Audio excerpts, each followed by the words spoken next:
Okay, welcome to BiOS CFD. It's a series of short video tutorials about using open source software to do computational fluid dynamics in biology. So the first lesson is going to take us through OpenFOAM case structure and the background meshing utility blockMesh. So OpenFOAM is a open field operation manipulation software from the OpenFOAM Foundation and CFD Direct. And it's great for computational fluid dynamics. So let's see how it works. So we're going to assume that you already have some service model to mesh a computational domain from. So some geometry or shape of interest. We're going to assume you have a compiled version of OpenFOAM, a basic knowledge of Linux commands in the Vim editor, and the visualization software ParaView installed. These are, you can just take a break from the video and install that stuff if you're not there already. So we're going to set up our OpenFOAM case structure and generate a proto mesh or a background mesh domain with blockMesh. So in OpenFOAM, you always have the same case structure. Your main folder is your case directory, and you decide what that's called. So over here I have a screenshot from my terminal today. And the case directory here is meshing tutorial. I've called it meshing tutorial because this is a tutorial on meshing. And in there's always going to have some time steps, at least one. Usually it's 0 if you're just starting, but you could have any number of time steps. And as we go forward, you'll generate additional time step folders. You'll have a constant directory. And in there is a polymesh directory, which contains the information about your mesh and your geometry. And try surface is where you're going to put your surface files to mesh from. We'll talk about that next lesson in Snappy Hex Mesh. And finally, you'll have a system directory, which has dictionary files to drive the utilities, like blockMesh dictionary is going to drive blockMesh. Decompose par dictionary is going to drive decompose par. Snappy Hex Mesh dictionary is going to drive Snappy Hex Mesh. And you'll also have some information in FV schemes and FV solutions for algorithm and discretization schemes, and always a control dictionary, which is going to control the timing of your simulation, when to start and when to stop. And when you're just getting started in OpenFOAM, you can just copy these files and directories out of the tutorial directories in OpenFOAM. Or if you have somewhere else to copy them from, some completed mesh, you can copy from my meshing tutorial directory for now. Okay, I guess I'll show you what that looks like over in tutorial, over in a window. So if you hit ls to list the contents of your directory, meshing tutorial is my case directory. In there I'm going to have 0, constant, and system. And this case directory is kind of home for OpenFOAM. So if I want to give it some command, tell it to do something, I need to be in that home directory, not in one of the subdirectories. So let's talk about making a background mesh with the blockMesh utility. So on the right is kind of a screenshot of what we're trying to accomplish. The red is some STL file, some surface file that I put in there that we're going to mesh around. I'll talk more about surface files on the next tutorial, but let's just assume you have some shape you're interested in having flow around or through, and obviously that has to fit inside this background mesh. So the background mesh is going to be a big shape that we can later trim down and edit to create the actual shape we want. Kind of think of it as the canvas for your simulation. So we're going to generate a cube, or I guess not a cube, but a rectangular prism here. And to do that, we need to tell OpenFOAM what the locations of the vertices of this box are going to be. And also how many boxes to cut that box into, how many mesh elements to make. So OpenFOAM is going to generate a hexahedral mesh, which means that each one of these shapes in here, these guys, is going to be a cube. So you can tell how many cubes to divide it into X, Y, and Z, and how far apart to put the corners of this three-dimensional canvas that we're going to fill in with. So we need to, this is all going to be in a file called blockMesh dictionary, which needs to go inside constant and inside polymesh directories. The numbers we put in here aren't going to have units. They're going to be unitless in the file, but any kind of linear dimension or linear data will be interpreted by OpenFOAM as being in meters. So in order to generate this box, we need to know where and how big it needs to be to contain these surface files. So what you ought to do is go into pair view, and I'll show you how to do this step by step. And this is just on your local machine. You're going to open up all of the STLs that you're going to want to conduct CFD on or through and apply. And then you'll be able to see them here. So in this case, I've got kind of a prototype lung that I've been doing some experiments on. It kind of looks like a garden sprayer. A trachea simulated, and then some far field region that I want to simulate as well. And ParaFoam has opened these STL files, and they contain information about where they are in space. And if we go to the Information tab, for example, if I highlight one of these things, it will tell me the X and Y and Z ranges that these individual things occupy. So given that this is oriented so Z positive is facing left, whatever the highest Z value of this mesh here, this primitive bronchus, is going to be, I need to pick a higher Z number to be the highest Z number in my background mesh, so that the background mesh will completely cover this structure. So I've generated a Microsoft Excel file which should help you to do this blockMesh design. So up here you place the bounds of your STLs, minimum, maximum, X, Y, and Z. So this one I know is going to have the biggest X. So I highlight it, and the highest X number here is 0.548. So we want to kind of pick some bounds that go a little bit outside that so we don't mess it up. So we don't get too close to the STL. So I'm going to put 0.6 here. Actually, I want that to be in Z, 0.6. And for the Z minimum, I need to find the STL that has the smallest Z value, which is this one over here for me. Could be different for you. It's called far field for me. And that Z range, the lowest number, is negative 1.147. So to be safe, I'm going to pick a number that falls just outside that, 0.16, negative 1.16. Now for X and Y, I'm going to, if I look at it from the Z direction on, it's clear that the Z and the X and the Y are going to be biggest in the blue regions and not this thing here.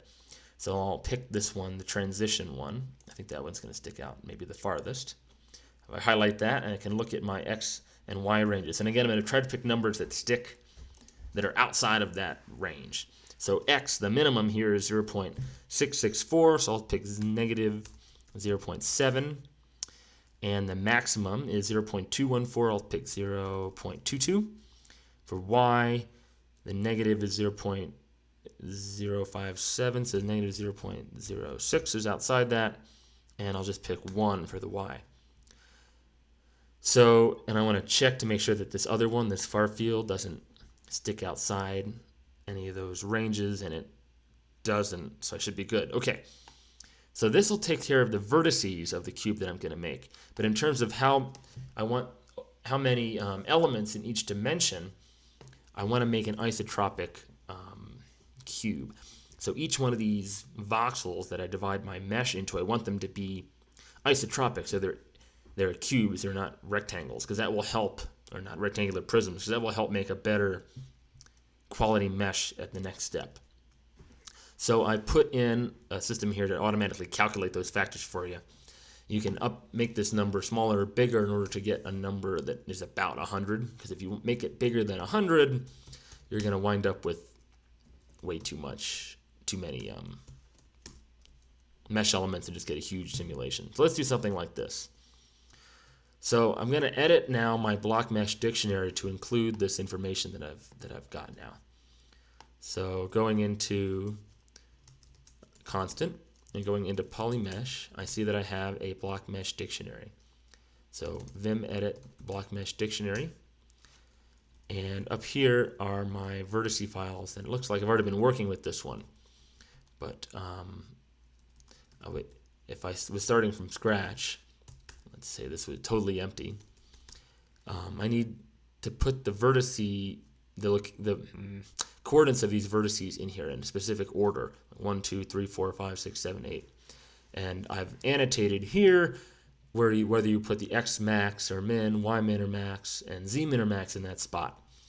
So in this first one, I want the x minimum, the y minimum, and the z minimum separated by just by spaces. So here, I can pull those numbers out of here. X minimum 0.07, x minimum, and then y minimum is 0.06, and the z minimum is negative 1.16. I'll line those up so I don't go crazy. And so this one wants, instead of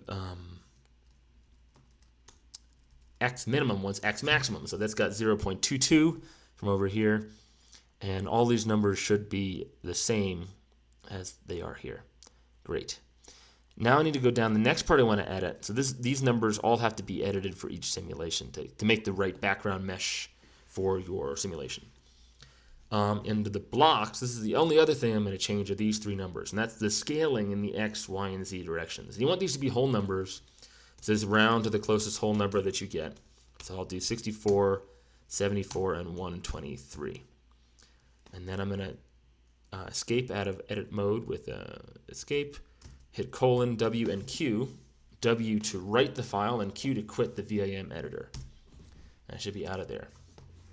Now I've given it the blockMesh dictionary. I've given the dictionary to OpenFOAM to run blockMesh. Now I can run blockMesh.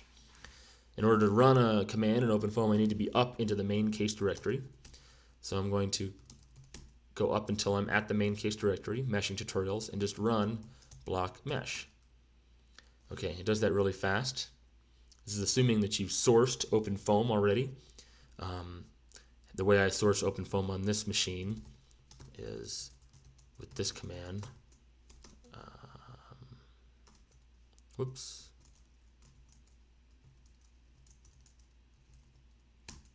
So in case you need that, and run blockMesh.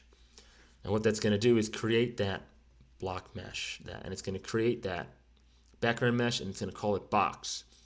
Now I think I told you before that the mesh information is stored inside polymesh. So inside there we used to only have blockMesh dict. Now we have all this other information. So boundary tells that, we can look at boundary. It's going to tell you that there's only one boundary in here, and it's called box. And it has 43,000 faces. Okay, and the rest of these things are going to tell OpenFOAM in binary code information about the shape of those and location of those faces, vertices, etc. But you don't need to really worry about that. We want to make sure we did this right. So we're going to visualize our results in ParaView. The way to do that, on my machine, I can actually pull ParaView out of the OpenFOAM build.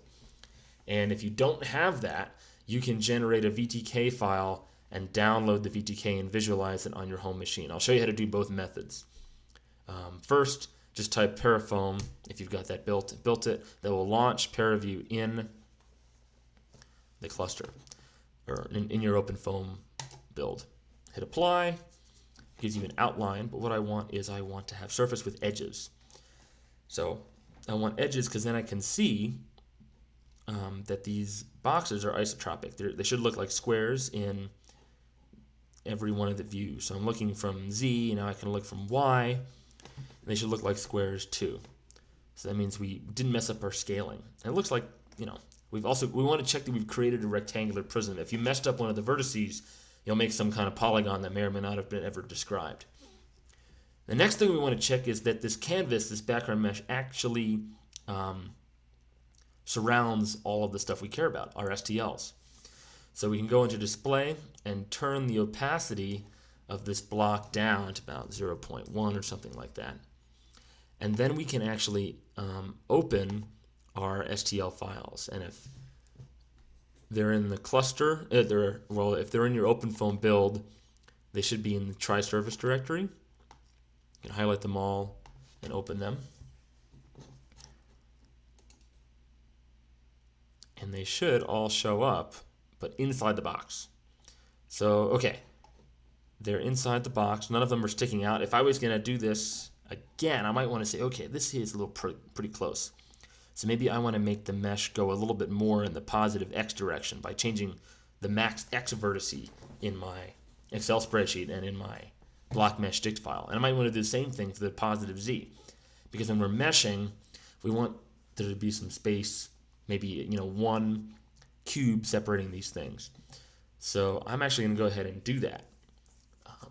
So let's make a note of this in our Excel spreadsheet. We need more space in the positive x and the positive z. So let's make this maybe 0.25 and maybe 0.7. And y looks okay in this dimension. I'll look for it from the x thing too. It's good to look at it from all three dimensions. Okay, negative y is really close too. And so let's make maybe negative 0.07. And I also think maybe positive or negative z could be a little too close. So negative 0.8 instead. Okay, so I can now close out of this pair view. And all I have to do is just re-edit that blockMesh dictionary with these new numbers. So I'm going to replace the 0.7 with the 0.8. I'm going to replace this 0.22 with 0.25. 0.6 with a 0.7. And the 5.6 with a 7. Oops. Okay, and now I got to redo my scaling because I've changed everything else to make sure I want to keep everything isotropic. So 74, 75, and 130. Let's write that file. I'm just going to do poly or blockMesh again. And that will overwrite the mesh I already made with the new mesh. And pull up Parafoam again and check my work. Apply it again. Surface with edges. Display opacity to 0.1. And again, load all of my STLs. This time there should be more space. Whoops. This time there should be more space around them. I hope, unless we did it wrong. Yeah, I see more space here, here. Maybe we messed up a little bit in terms of making space on the negative y. We definitely made plenty of space over here. So this looks good to me. I bet we can go ahead and move on to Snappy Hex Mesh. So that kind of concludes what we're going to do in this first lesson. And if you're interested in learning more, there might be another one.